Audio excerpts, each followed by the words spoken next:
Bienvenidos a Biblia Estudio TV, tu instituto bíblico virtual.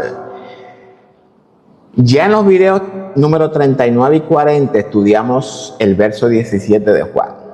E irá delante de él con el espíritu y el poder de Elías. En el video 39 analizamos a Juan a la luz del profeta Elías. Y en el video número 40 lo analizamos a la luz del profeta Eliseo. Entender al profeta Juan desde la óptica del profeta Elías y desde la posición de Eliseo es extremadamente importante para la iglesia de los últimos tiempos. La iglesia de los últimos tiempos es la que experimentará la glorificación. Pablo revela que es Cristo en nosotros, es decir, el Cristo que se está formando en nosotros, en usted y en mí, es la esperanza de gloria. Lo que esto significa es que cuando llegue el día y la hora, el tiempo señalado por nuestro Padre Celestial, que el Hijo se ha de manifestar, ese Hijo que se está formando en nosotros es el que se glorificará en nosotros y nosotros en Él. Esa glorificación es la que Pablo llama arrebatamiento. Arrebatamiento significa arrebatar o extraer al verdadero hombre en nosotros. Es esta la importancia de entender y conocer a Juan el Bautista.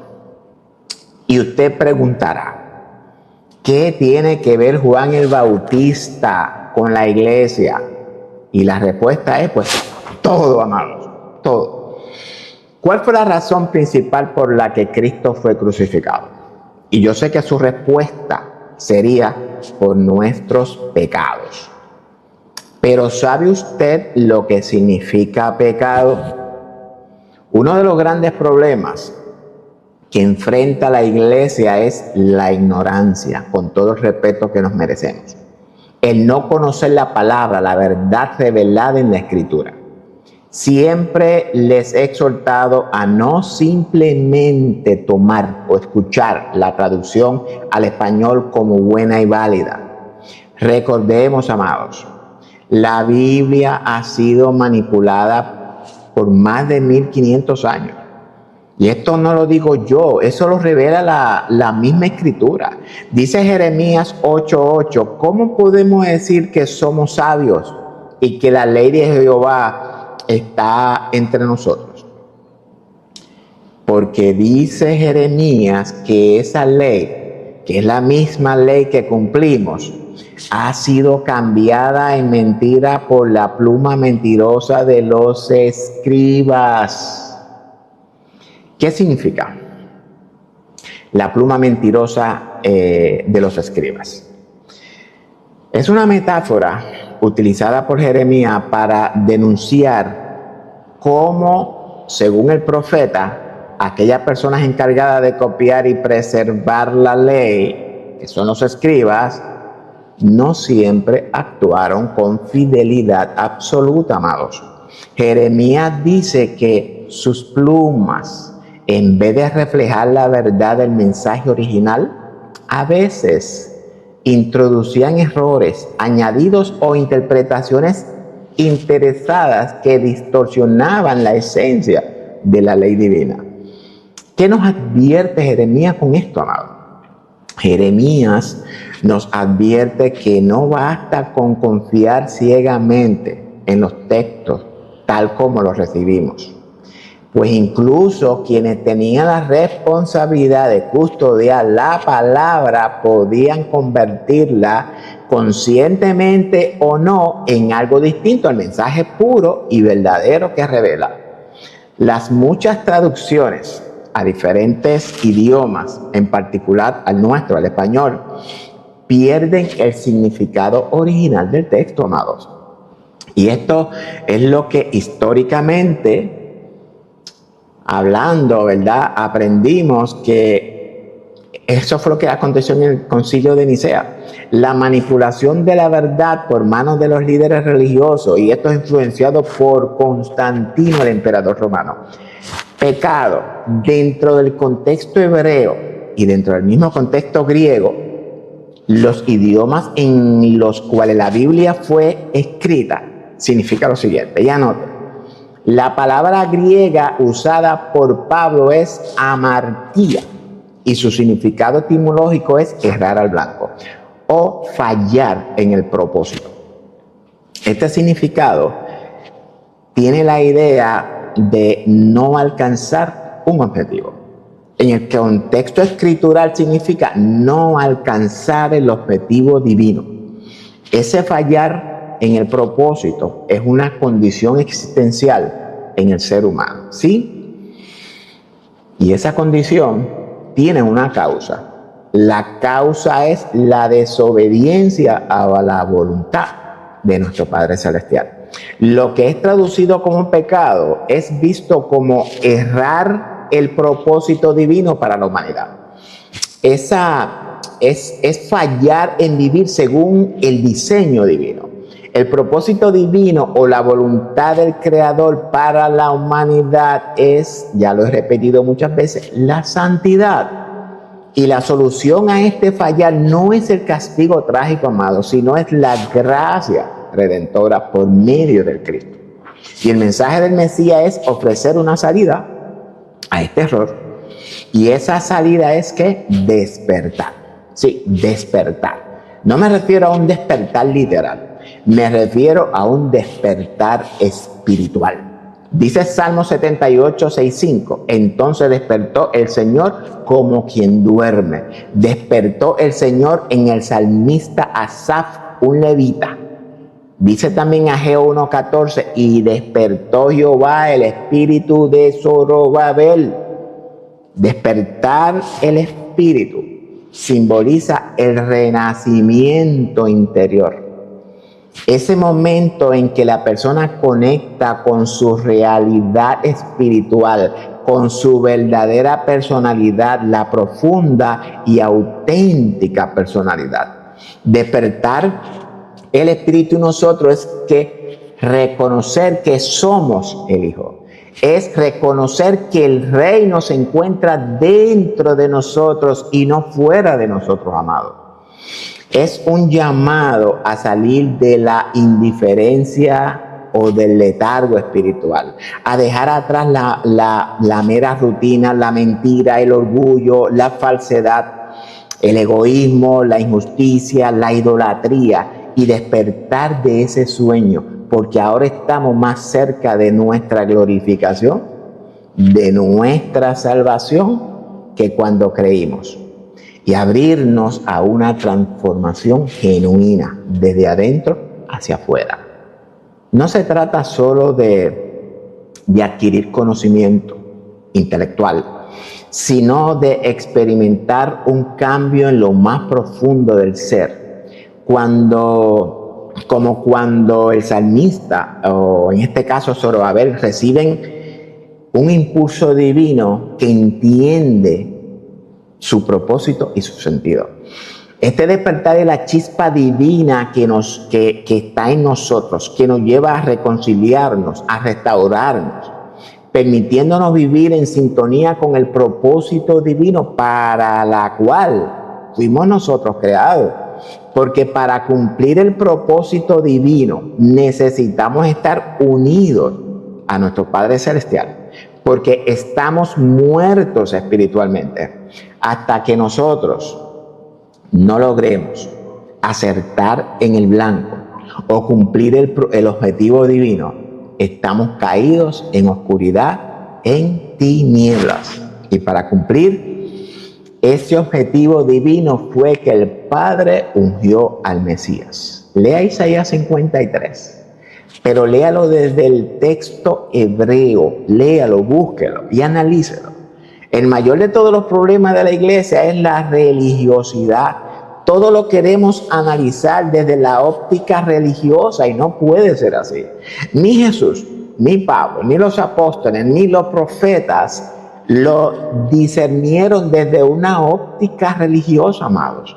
La iglesia, después del concilio de Nicea, adoptó esta religiosidad romana babilónica Y Dios nos manda a salir de Babilonia, a salir de esa religiosidad con la cual Jerusalén e Israel han estado fornicando. El que tiene sabiduría que discierna lo que acabo de decir. El cristianismo no se trata de ritos religiosos, sino de cumplir el objetivo divino, la santidad. Y la santidad no tiene que ver con religiosidad, tiene que ver con un cambio de mentalidad. Hay que reconocer que somos una unidad de Elohim, de nuestro Padre Celestial. Eso es importante que todos entendamos. Y este conocimiento es el resultado de nuestra redención, de un nuevo nacimiento, reconciliación y restauración, amados. Teniendo esto claro, vamos ahora a continuar con nuestro estudio de hoy, así que adelante.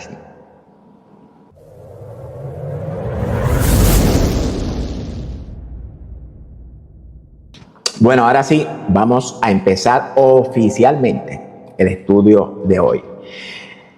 Estamos trabajando hoy con el video número 52, Juan el mensajero de Malaquías. Aleluya. Y vamos a trabajar pues a completar la segunda mitad del verso 17 de Lucas 1 y vamos entonces hoy a trabajar con Malaquías 4 del 5 al 6. Esos dos versos solamente, ¿ok? Y como siempre, tengo que rogarles que por favor busquen sus Biblias, busque un lugar cómodo donde usted se pueda sentar, donde usted pueda estar sin interrupciones, que usted pueda escuchar este video completo. No importa el tiempo que el video dure, escúchelo completo para que usted pueda ser edificado, con lo que el Señor nos trae en el estudio de hoy. Comparta este estudio con todos sus amigos, familiares, los hermanos de la iglesia, en todas sus redes sociales. Compártala, que yo sé que ustedes son de las personas que tienen 5 redes sociales por ahí. Bueno, y por favor,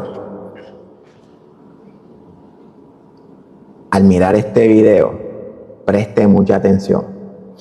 Como siempre, escuchar bien lo que el texto nos está revelando, porque esto es bien importante. En el estudio de hoy vamos a tener muchas simbologías, algunas numerologías, me parece a mí, en la parte de Malaquías. Así que, pero bueno, nada, yo sé que ustedes son un pueblo inteligente, yo sé que ustedes son un pueblo sabio, yo sé que ustedes, si están mirando este video, es porque usted quiere crecer en el conocimiento del Padre y en el conocimiento del Hijo. Recordemos, amados, usted es el Hijo, el Padre está en usted. Esto es una verdad revelada en la Escritura que nadie en las congregaciones ha querido reconocer. El Señor fue bien claro y dijo que el reino está en nosotros, pero nosotros, por nuestra religiosidad, no hemos querido entender eso y siempre estamos mirando a un Dios fuera de nosotros. Eso de mirar al Dios fuera de nosotros pertenece al Antiguo Testamento, donde el Señor iba, reposaba sobre los profetas, ¿verdad? De acuerdo a las Escrituras, pero eso hubo un cambio porque Cristo vino ahora a morar en nuestros corazones. Dios toma a Cristo y lo pone por cabeza, es decir, por la mente, y esa mente de Cristo en nosotros es el reino en usted.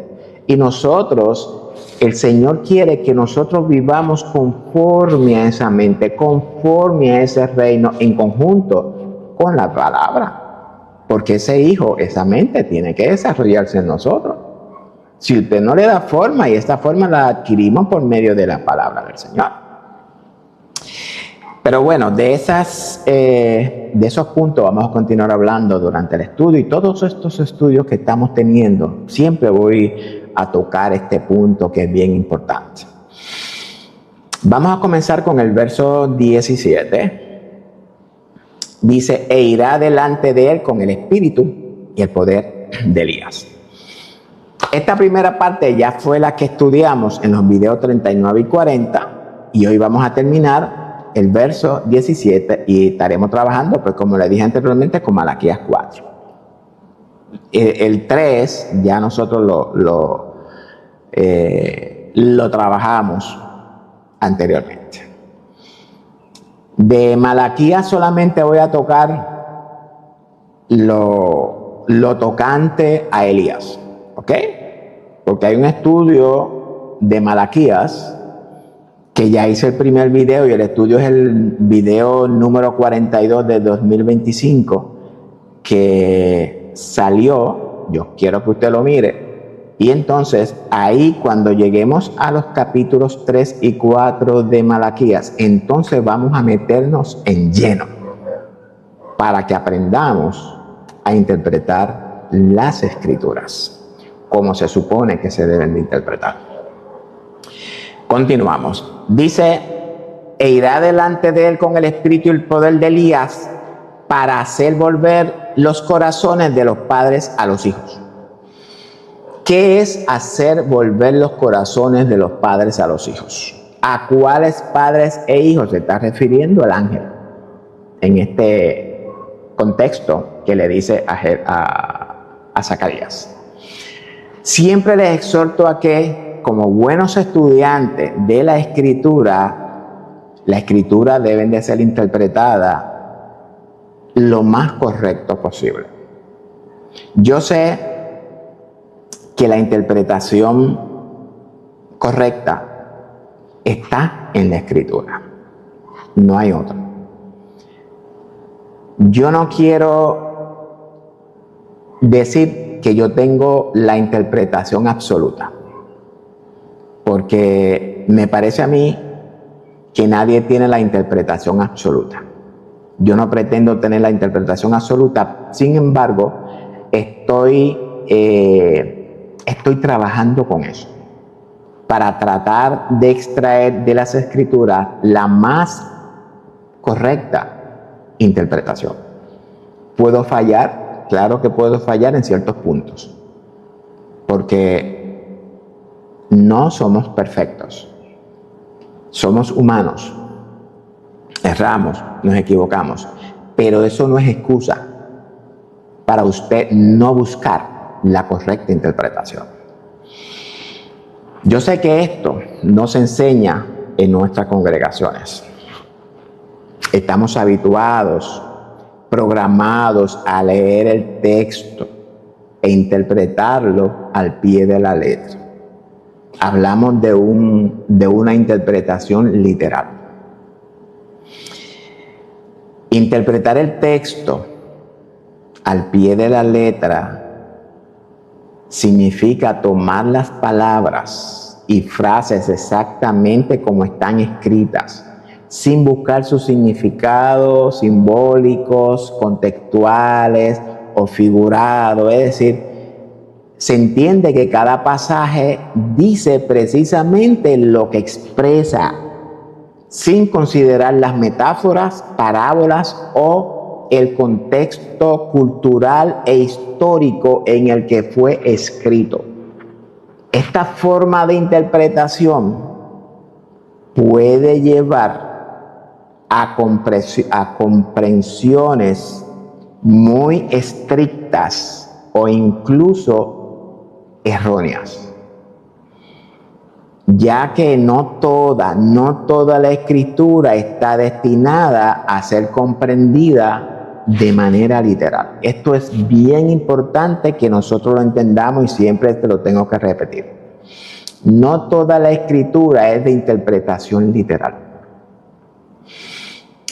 Existen principios bíblicos establecidos, por tanto, es nuestra responsabilidad discernir cuando el escritor escribe dentro de un contexto literal o simbólico. Por ejemplo, tenemos la narración de Lucas. La narración de Lucas busca conectar los hechos históricos con su significado espiritual, integrando elementos simbólicos y literales de una manera armoniosa. Lucas se destaca por su habilidad para relatar historias, incluir parábolas inéditas, como por ejemplo el buen pastor, el buen samaritano, el hijo pródigo, y enriquecer la narración con detalles contextuales y emocionales, haciendo que los personajes y situaciones cobren vida para el lector.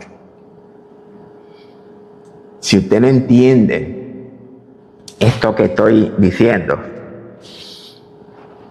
tiene que investigar, tiene que buscar, porque estamos actuando bajo un entendimiento religioso. Lucas usa elementos simbólicos y literales. Aunque narra hechos históricos, Lucas también transmite verdades espirituales a través de símbolos y metáforas, permitiendo así múltiples niveles de interpretación. Y estos múltiples niveles de interpretación no significa que usted tiene una, que el otro tiene otro y que el otro tiene otro. No, lo que significa es que vamos a interpretar tanto literal como espiritual. Eso es lo que se refiere con múltiples niveles de interpretación. No es que usted tiene una y que yo tengo otra y que el otro tiene otra, porque eso no es lo que Lucas pretende hacer. La narración de Lucas no se limita a solamente registrar eventos, sino que los enlaza con interpretaciones teológicas y morales también. Presenta la vida de Jesús en relación con la esperanza del pueblo y las promesas proféticas, subrayando la intervención de Dios en la historia. Todo esto es importante al momento de nosotros escudriñar las Escrituras. Por tanto, esta expresión de Lucas, hacer volver los corazones, es extraído del profeta Malaquías, el cual vamos ahorita a entrar, y lo contextualiza a la época, que es nuestra época, porque todavía estamos en la época de Lucas, al nuevo pacto. ¿Qué significa entonces hacer volver los corazones? Significa reconciliación. Reconciliación significa ponerse de acuerdo con. Ponerse de acuerdo significa volver a restablecer la comunión, volver al origen, volver al principio. Eso es reconciliación. La pregunta es, ¿quiénes se pondrán de acuerdo? ¿Por qué dice el texto de los padres a los hijos? ¿Quién es el padre y quién es el hijo? Por lo tanto, la interpretación de este verso 17 no la podemos tomar al pie de la letra, como acabo de definir. En uno de los videos anteriores expliqué que los escritores bíblicos tenían un don o una capacidad inspiradora de transmitir una verdad espiritual por medio de una narración literal. Fíjate que esto es otra verdad que nosotros debemos de aprender, de internalizar cuando estamos escudriñando los textos. Y esta verdad espiritual es el testimonio de Jesús. Para discernir esta verdad espiritual necesitamos la sabiduría de Dios. Y ya en otras ocasiones les he dicho que el testimonio de Jesús, que es el espíritu de la profecía, eso fue lo que el ángel le dijo a Juan que era necesario. Porque el testimonio, es decir, la obra redentora del Mesías, se encuentra espiritualmente dentro de todo el Antiguo Testamento. Y si usted no entiende eso, pues no tengo una manera más sencilla de cómo explicarlo. Dice Lucas que Juan irá delante de Dios con el espíritu y el poder de Elías. Y este ir delante de Dios con el espíritu y el poder de Elías tiene un propósito, tiene un objetivo, tiene un fin. ¿Cuál es el fin? El objetivo o el fin o el propósito es para hacer volver los corazones de los padres a los hijos. La expresión hacer volver los corazones de los padres a los hijos simboliza la restauración de la relación y la armonía entre generaciones. No se trata únicamente de un acto externo, sino de un cambio profundo del corazón, de la mente, del alma, de la conciencia, donde la comprensión, el perdón y el amor mutuo ocupan el lugar de la distancia, de eso que estamos nosotros ahora mismo, que estamos todo el mundo distanciado, estamos separados. Y el Señor no nos mandó a llamar para vivir en separación, nos llamó para vivir en unidad. Y el único vínculo perfecto para esa unidad es el amor, que es el mismo espíritu. Ocupan el lugar de la distancia, del conflicto y de la indiferencia. En el contexto espiritual implica que la renovación interior mueve a las personas adultas a volver su afecto, guía y ejemplo hacia las nuevas generaciones, recuperando la unidad y el propósito familiar según la voluntad divina.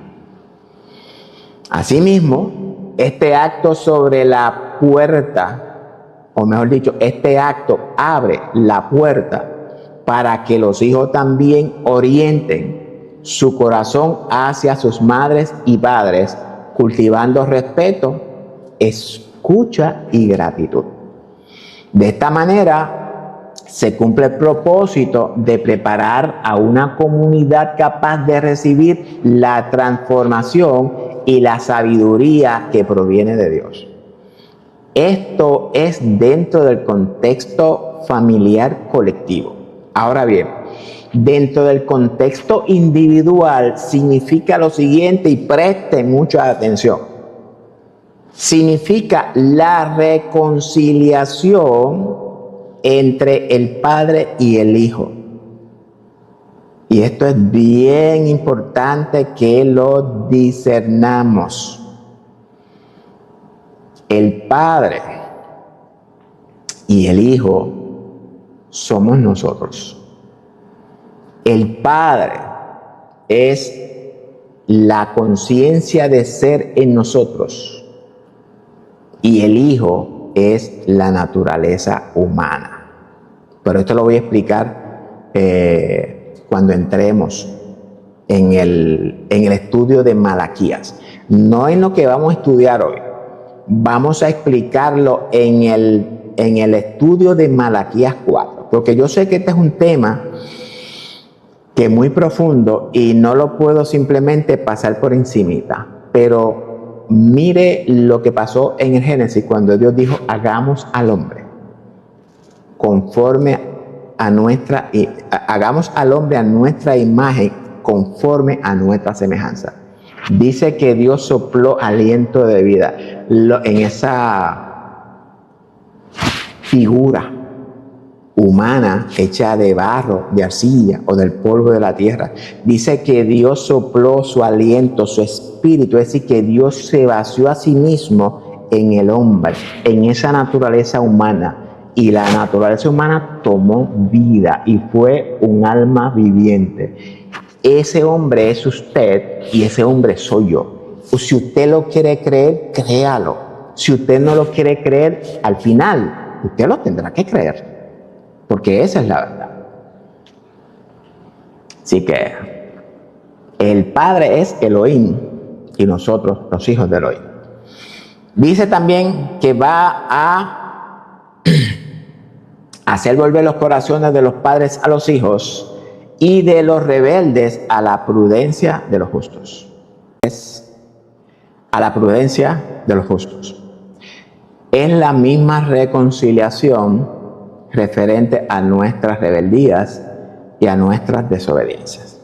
La rebeldía será quitada de la humanidad y será transformada en prudencia o en la capacidad de discernir y actuar con sabiduría. Es decir, que ya nunca jamás volveremos a ser independientes de nuestro Padre Celestial, sino que seremos uno con el Padre como fuimos en el origen, en el principio. Esa verdad nadie, ninguno de nuestros líderes la enseña. Para preparar al Señor un pueblo bien dispuesto.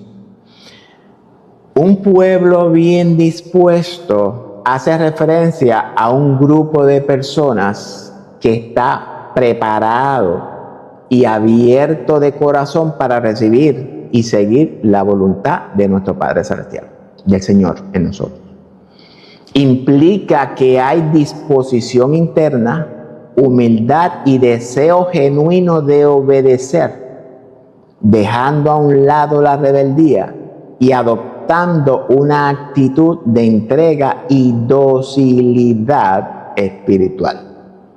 Así, este pueblo no actúa por obligación, sino que responde con entusiasmo, voluntariamente y una convicción al llamado divino, permitiendo que la transformación de su vida sea un testimonio de reconciliación y sabiduría renovada. Un pueblo que esté preparado para la glorificación.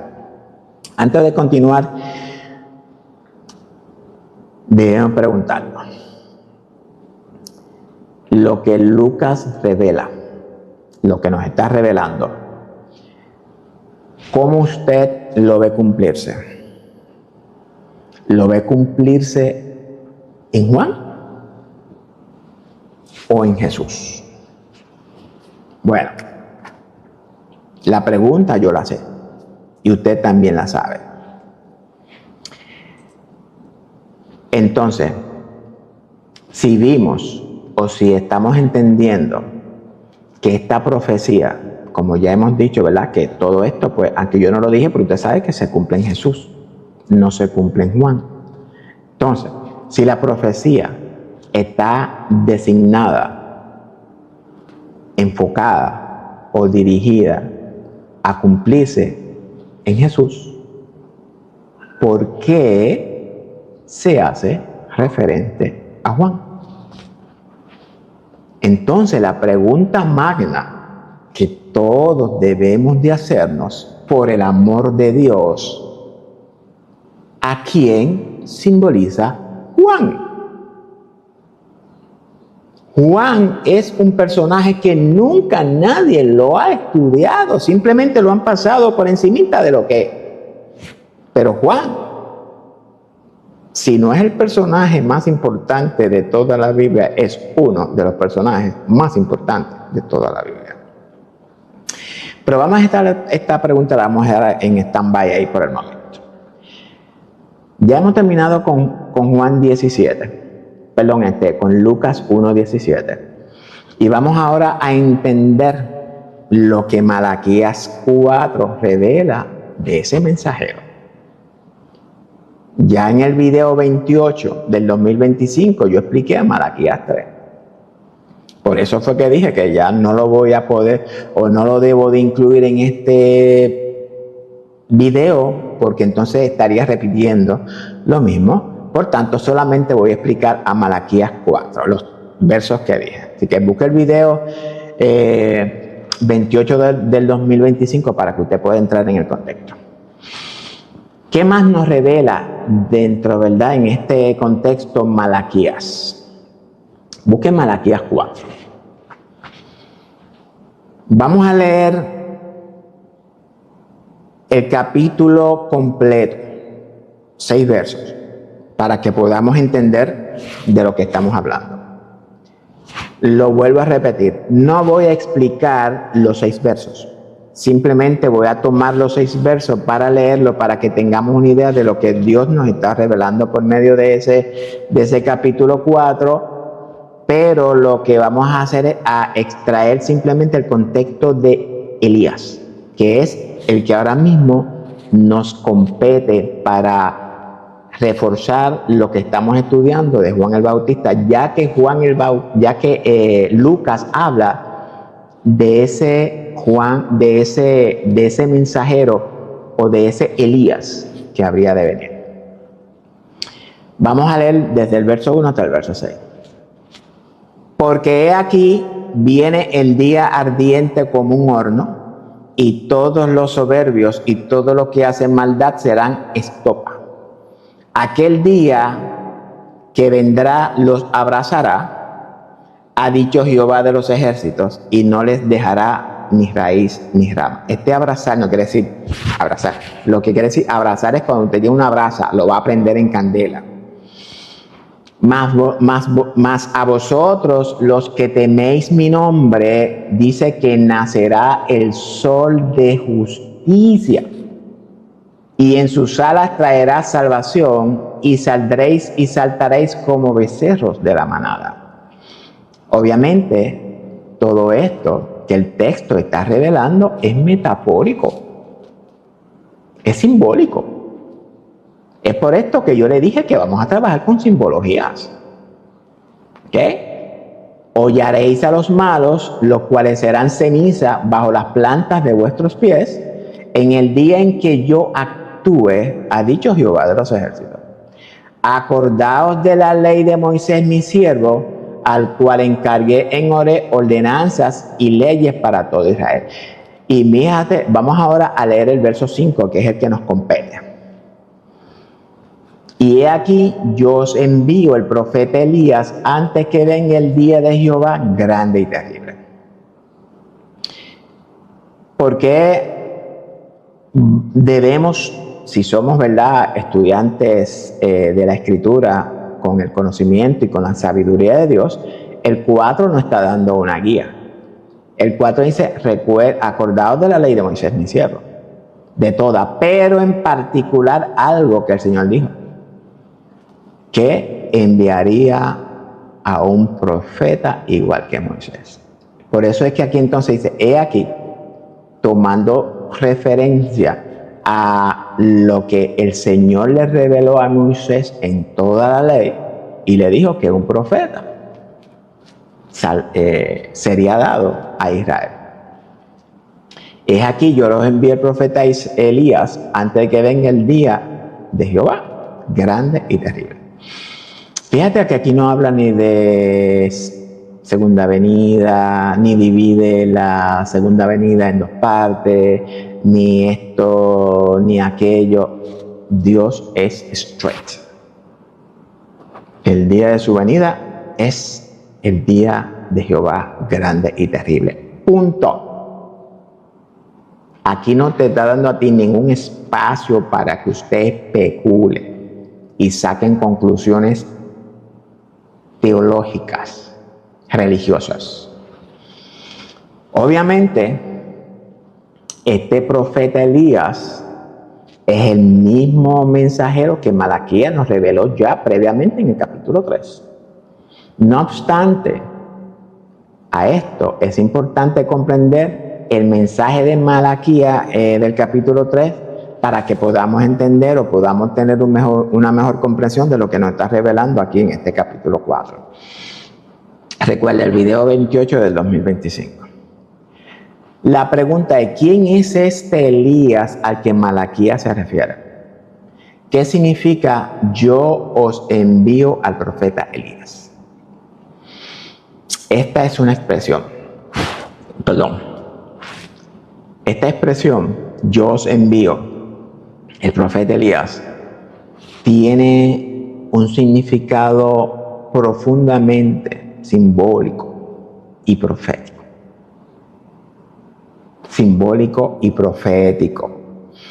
Para poder comprender el mensaje, debemos de comprender el ministerio del propio profeta Elías. Y este ministerio yo lo explico en el video número 32 del 2025. Por tanto, mi exhortación es que usted busque el video 32 del 2025, porque ahí yo explico el ministerio de Elías, no en su totalidad, pero sí lo referente a lo que necesitamos. Ahora bien, en el contexto original, Elías representa al mensajero que preparará el camino para la intervención de Dios. Alguien encargado de restaurar la relación entre las personas y su creador antes del día grande y terrible de Jehová. Esta figura no necesariamente se refiere a una reaparición literal del profeta Elías, porque Elías ya no existe, ya Elías está muerto, sino que apunta a una misión: reconciliar, advertir y animar a la conversión, restaurar el altar de Dios, igual que Elías lo hizo con Israel. Lo que significa es que no es que Elías venga literalmente como muchos han creído y lo han ubicado con los dos testigos y que mire, eso no es nada de lo que quiere decir el texto. Habla de que el ministerio de Elías va a estar en él o en ese mensajero.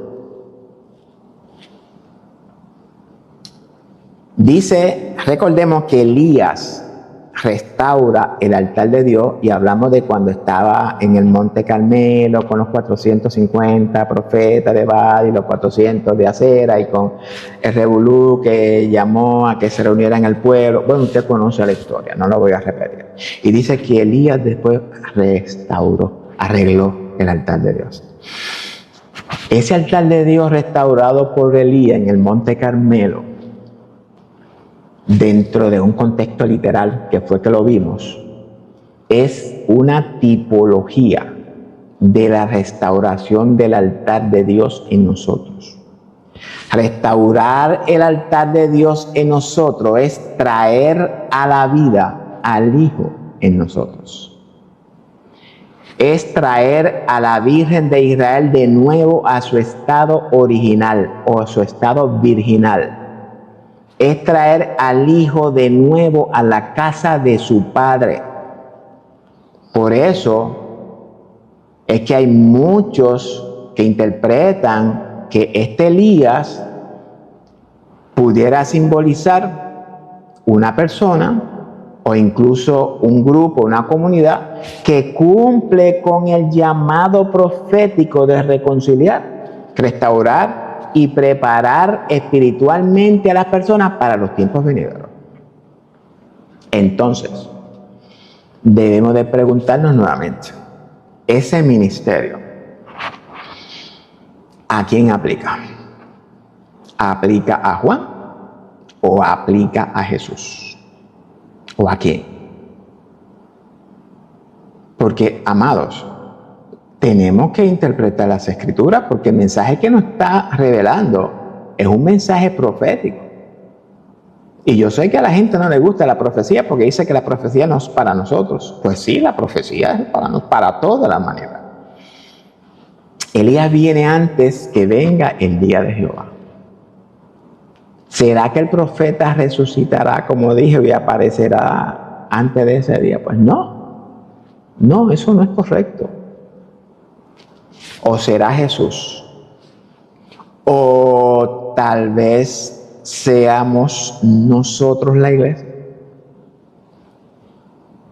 Esto lo vamos a estudiar nuevamente en el contexto de Juan el Bautista, cuando Jesús habla y hace mención de Juan y hace mención de Elías. Cuando entremos en ese texto de Juan, vamos entonces a estudiar esto que está aquí. Dice el verso 6. Él, es decir, el profeta Elías, hará volver el corazón de los padres hacia los hijos y el corazón de los hijos hacia los padres, no sea que yo venga y hiera la tierra con maldición. De que vemos de dónde Lucas extrae esta expresión. Lucas no la inventa. Lucas, al igual que los discípulos, se fue al antiguo pacto, a la Torá, a los profetas, a la ley, a los salmos, a los escritos y a toda la literatura del Antiguo Testamento para poder construirnos una narración bíblica. Lo que Jehová revela es que Elías será el que reconciliará al ser humano con él, pero no Elías literalmente, sino el espíritu y el poder de Elías. Ya esto lo vimos cuando vimos la transición de Elías a Eliseo.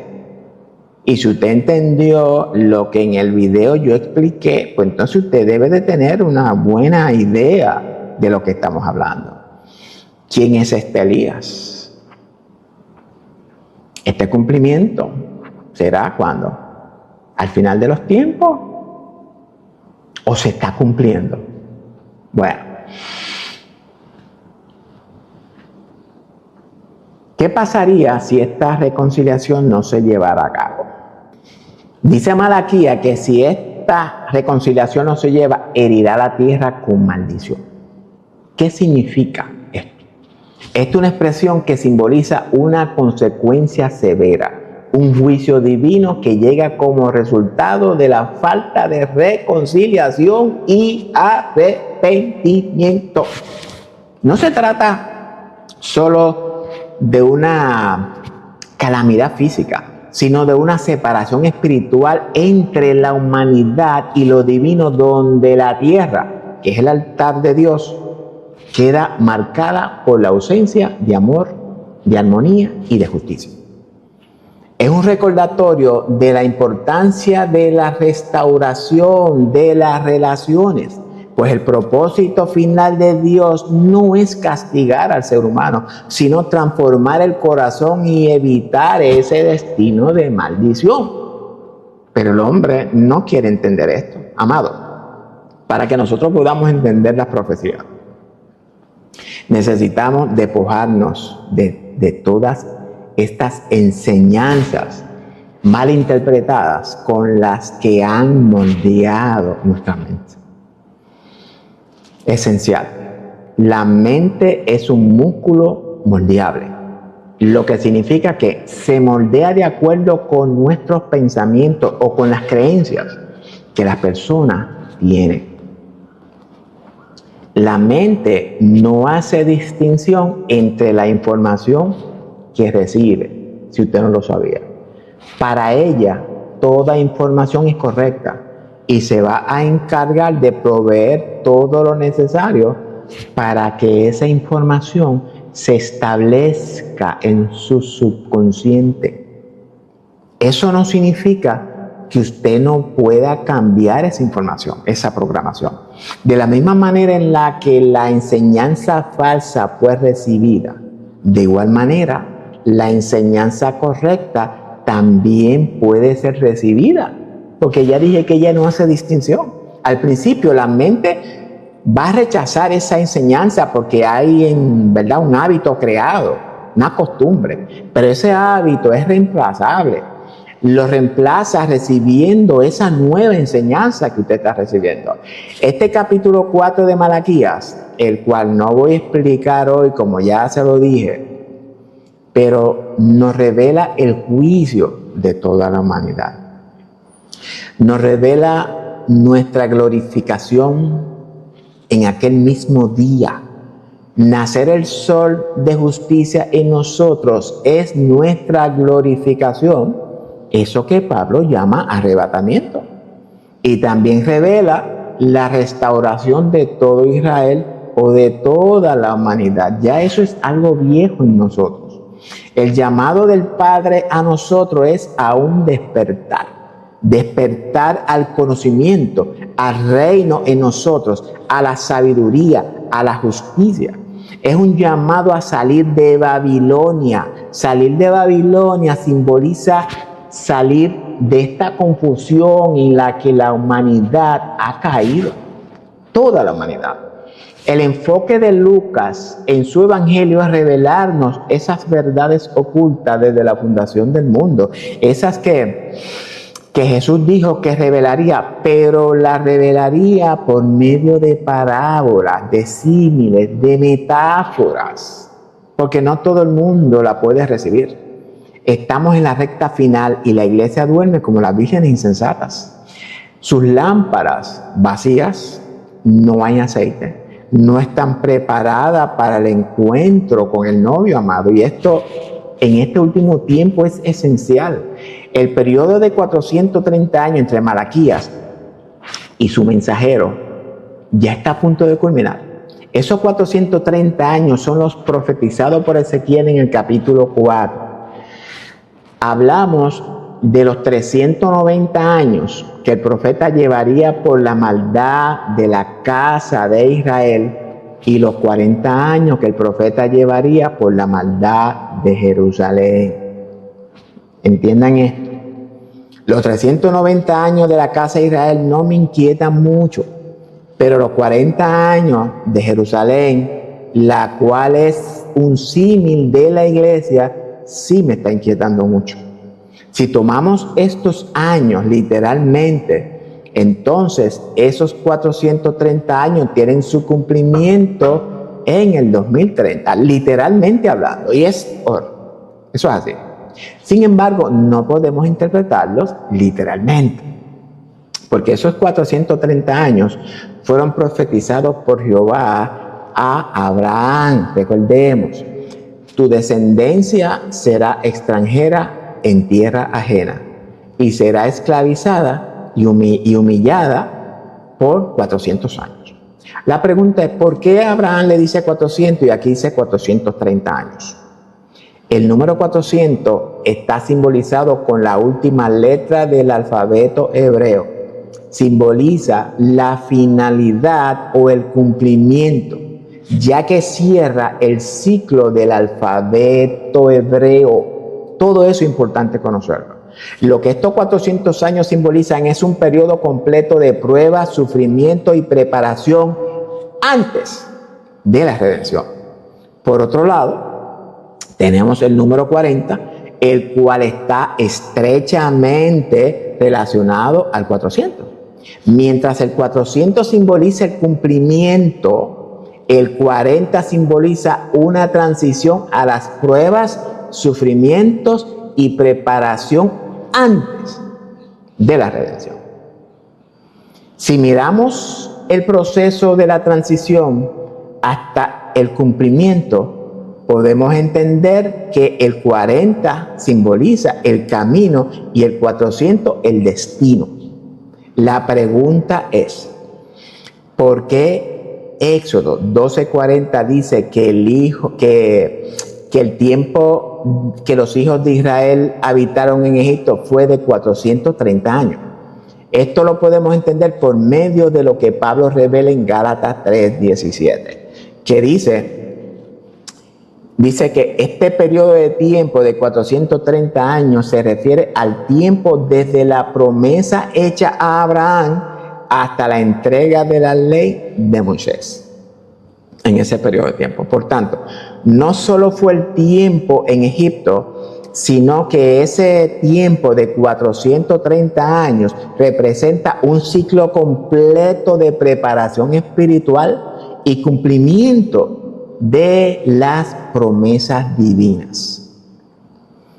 El profeta Ezequiel nos revela cómo esos 430 años están contemplados desde la perspectiva divina. Y dicha perspectiva está aplicada a la redención de la humanidad por medio del Mesías.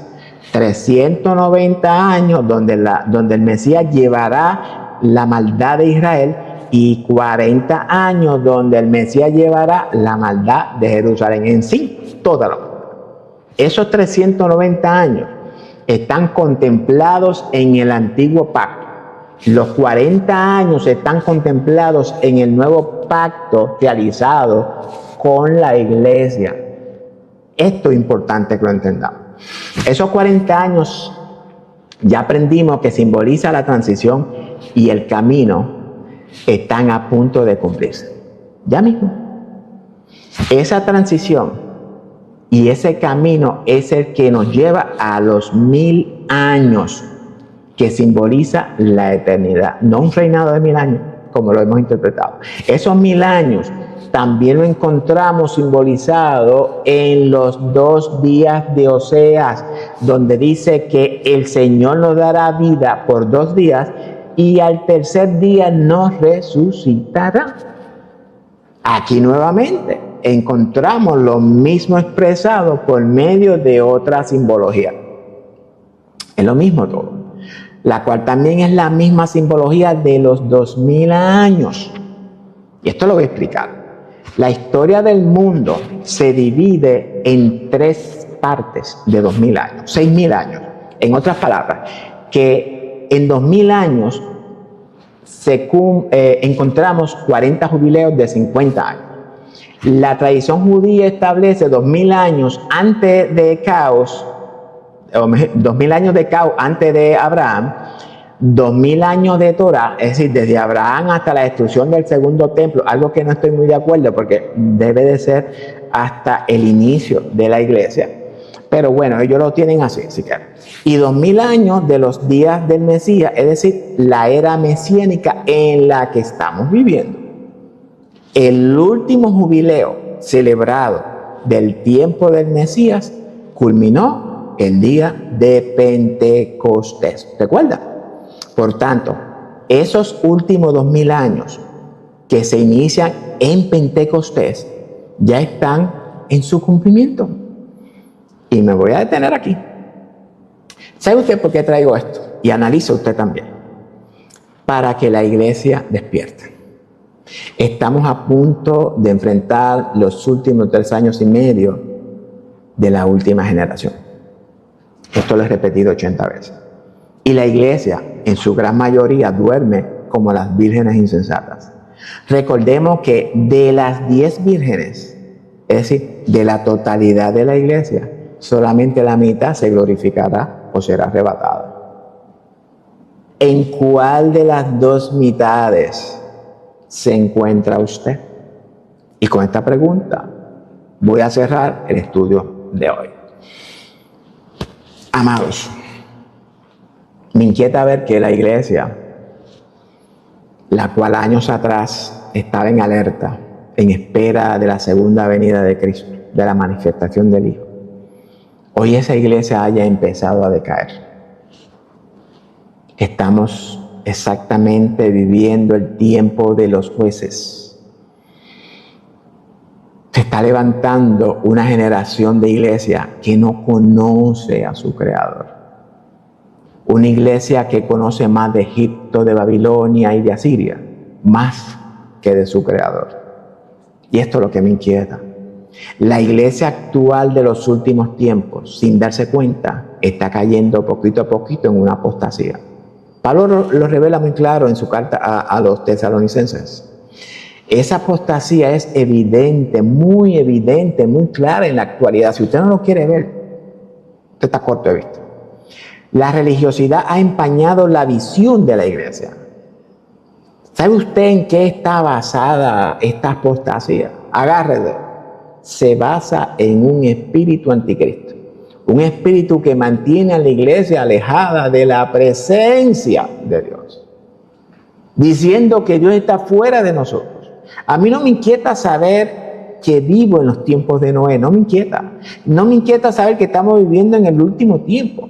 Lo que me inquieta es ver que la iglesia lo sabe y se comporta en una manera indiferente a esta verdad. Es decir, que no le importa el tiempo. La iglesia ha sido hechizada, como dice Pablo en Gálatas, influenciada por las pasiones y los deseos de Babilonia. Y doy por terminado este estudio del misterio de Juan el Bautista, video 52 del 2025, Juan el mensajero de Malaquías.